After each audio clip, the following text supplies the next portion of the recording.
देख रहे होंगे यूएई और इजराइल के बीच में जो समझौता हुआ है उसको लेके तुर्की और पाकिस्तान, मलेशिया ये लोग का एक अलग रुख है। और उधर आप देखे होंगे कि पाकिस्तान के जो सेना प्रमुख थे पाकिस्तान गए थे तो उनको पानियों के लिए नहीं पूछा सब। तो आखिर ये सब विवाद है क्या?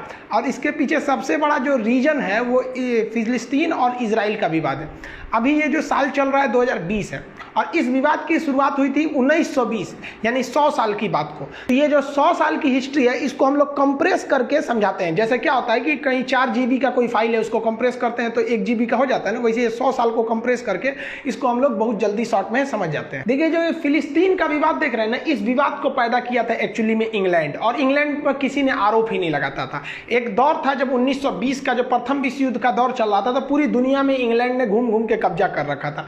उसी समय इसने इंडिया, पाकिस्तान वगैरह पे भी कब्जा किया था। अब ये वाला जो रीजन है ये आपका फिलिस्तीन वाला एरिया, यहाँ पहले एक देश था फिलिस्तीन, और ये फिलिस्तीन आता था ऑटोमन एम्पायर के अंतर्गत। यहाँ अगर आप देखेंगे तो ये पूरा जो एरिया दिख रहा है ये ऑटोमन एम्पायर का था, ऑटोमन साम्राज्य का।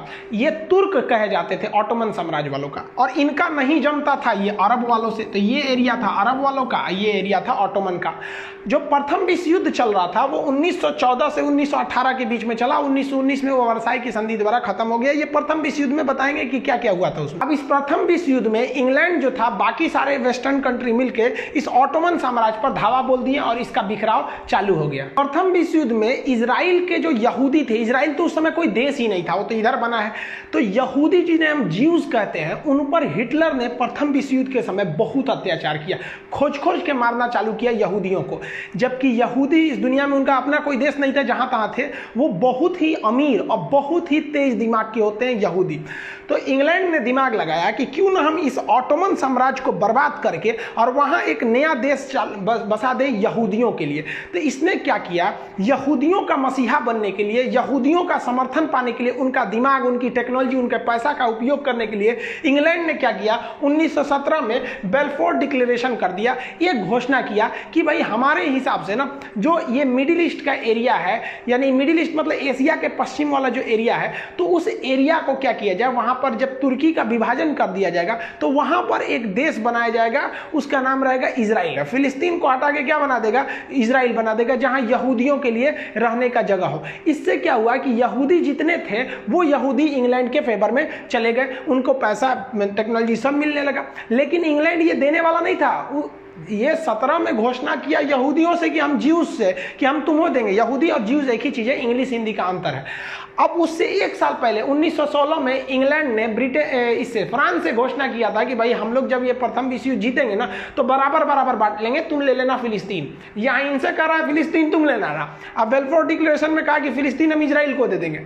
और 1916 में फ्रांस को कहने से पहले एक साल पहले 1915 में मक्का यानी अरब के राजा के कह दिया था कि हम फिलिस्तीन, आप हमारा साथ दीजिए प्रथम विश्व युद्ध में, फिलिस्तीन हम आपको दे देंगे। देखिए 3 जगह बोल दिया कि हम आपको देंगे, इसका मतलब ये किसी को देने वाला नहीं है। यहूदियों का साथ मिलने के बाद और इधर से मक्का के राजा का जो यहाँ से साथ मिल गया, मक्का के राजा को लग रहा था कि फिलिस्तीन हमको देगा, यहूदियों को लग रहा था फिलिस्तीन हमको देगा, फ्रांस को लग रहा था फिलिस्तीन हमको देगा।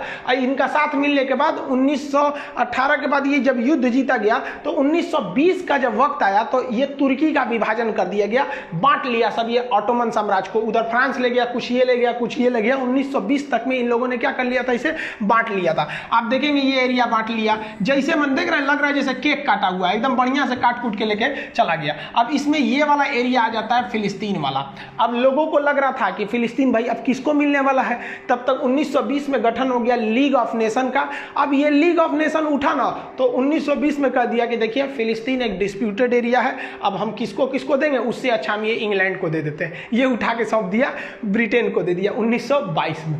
अब ब्रिटेन के लोग सब पूछने लगे फ्रांस हमको दो, सऊदी अरब कह रहा हमको दो, यहूदी हमको दो।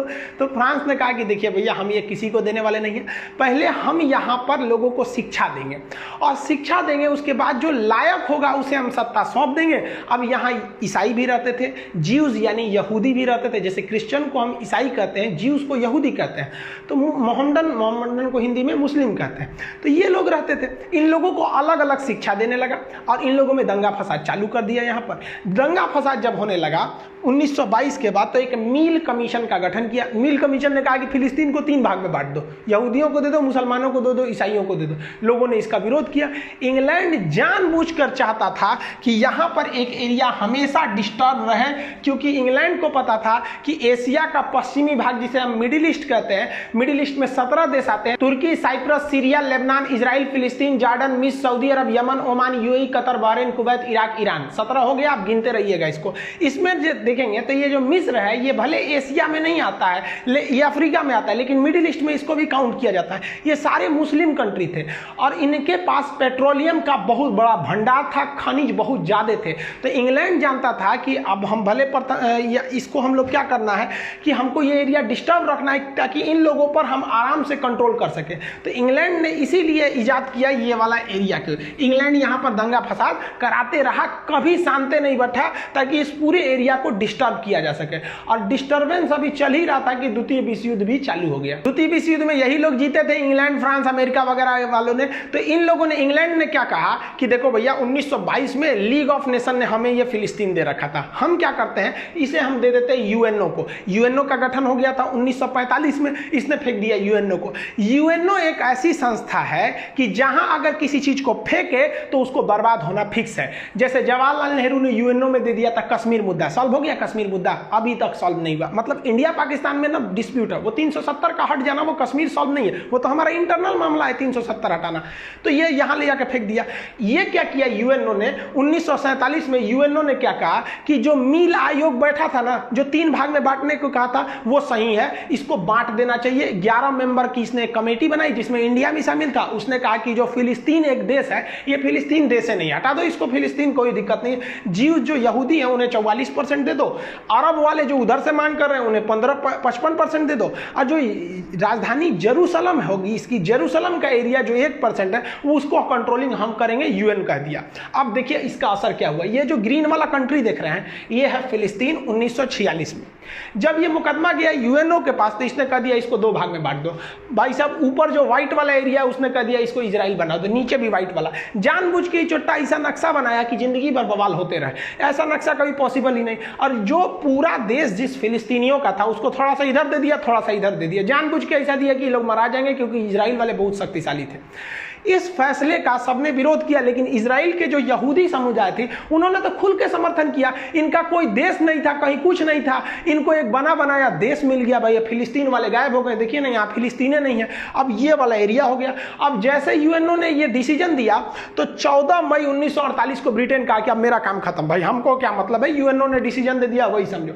और 14 मई 1948 को ब्रिटेन वहां से चला आया, अपनी सेना वहां बुला लिया वापस वहां पे। और 14 मई 1948 को, ये 48 को है, तो 48 को एक देश का जन्म हो गया, फिलिस्तीन के जगह पे इजराइल। तो जो अभी आप इजराइल देख रहे हैं ना, वो रियली में कोई देश नहीं था, वो एक कब्जाया हुआ है। अब मेन इशू क्या है कि देखिए, यूएन ने भी अपने हिसाब से कुछ कंप्रोमाइज करने के लिए डिसीजन दिया था कि भाई दोनों लोग को बांटा था, लेकिन विवाद कैसे हो गया समझिए। ब्रिटेन के इशारे पे जैसे यूएन ने 44% वाला एरिया जैसे ही इजराइल को दिया, कहा कि भाई ग्रीन वाला जो है वो फिलिस्तीन हो जाएगा, मतलब अरब वाला का कंट्रोल रहेगा, अब बाकी का एरिया जो है वो इजराइल का हो जाएगा। अब इजराइल को ये लोग अपना दुश्मन मानते थे, तो इन लोग का एक धार्मिक भी इन लोग से विरोध है, और यहूदी को यहां ले आके बसा दिए अरब के गोद में। तो अरब वाले पूरे भड़क गए सर कि भाई साहब आपने कैसे दे दिया उसको, टोटल एरिया 14,000 किलोमीटर स्क्वायर दे दिया, यानी 44% एरिया क्यों दिए। तो अरब वाले भड़क गए यहां पर। अब इसमें क्या था कि एक बीच का ये एरिया था जिसका नाम था जेरूसलम।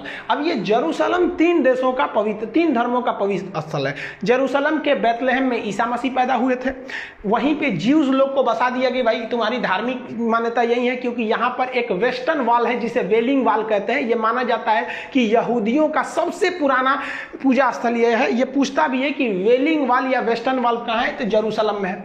और मुसलमानों की भी आस्था है कि अल-अक्सा मस्जिद जो है, जहां से मोहम्मद साहब ने स्वर्ग का रास्ता बताया कि मतलब उपदेश वगैरह दिया वहां से, वो भी वही है। तो ये जेरूसलम जो 3 देशों का पवित्र स्थल है, इसको यूएनओ ने अपने कब्जा में ले लिया। लेकिन इस तरह से यूएनओ कब्जा किया कि बाहर का एरिया को इस तरह से मतलब वो डिजाइन नहीं किया था कि इजराइल इन पर फिर से आके कब्जा करेगा। इसके विरोध करने के लिए अगल बगल के जितने अरब देश थे उन्होंने हमला कर दिया इजराइल के ऊपर। अभी इजराइल नया नया बना ही है और 6 देश वालों ने इस पर हमला कर दिया। चारों ओर से अरब देश वालों ने मिलकर 6 देशों ने इस इजराइल पर हमला कर दिया कि तुमको तो हम पूरी तरह से बर्बादे कर देंगे। लेकिन यहां समझिए, इजराइल के सामने समस्या थी करो या मरो, क्योंकि अभी द्वितीय विश्व युद्ध में हिटलर ने बड़ी बुरी तरह मारा था। इसलिए यहूदी 100% एफर्ट से लड़े सब। उनके पास पैसा था, टेक्नोलॉजी थी और ये सेंटिमेंट था कि भाई साहब अगर यहां से उजड़े तो फिर दुनिया में कहीं नहीं बसेंगे। और मुसलमानों के लिए एक ये प्रेशर नहीं था कि भाई साहब यहां से उजड़े, इनके पास तो अपना देश था, तो ये 100% नहीं लड़ पाए। और इनके पास टेक्नोलॉजी भी नहीं थी उतनी उस वक्त के समय में। आज ना पेट्रोल और सोना निकल गया तो पैसे वाले हो गए, उस समय नहीं था। हुआ क्या कि ये इजराइल जो अभी नया नया बन ही रहा था, 1948 की बात है जब हम लोग को आजादी मिली थी, उस वक्त लगभग 1 साल की बात है। ये अकेले इजराइल जो था इन 6 देशों को हरा दिया। और हराया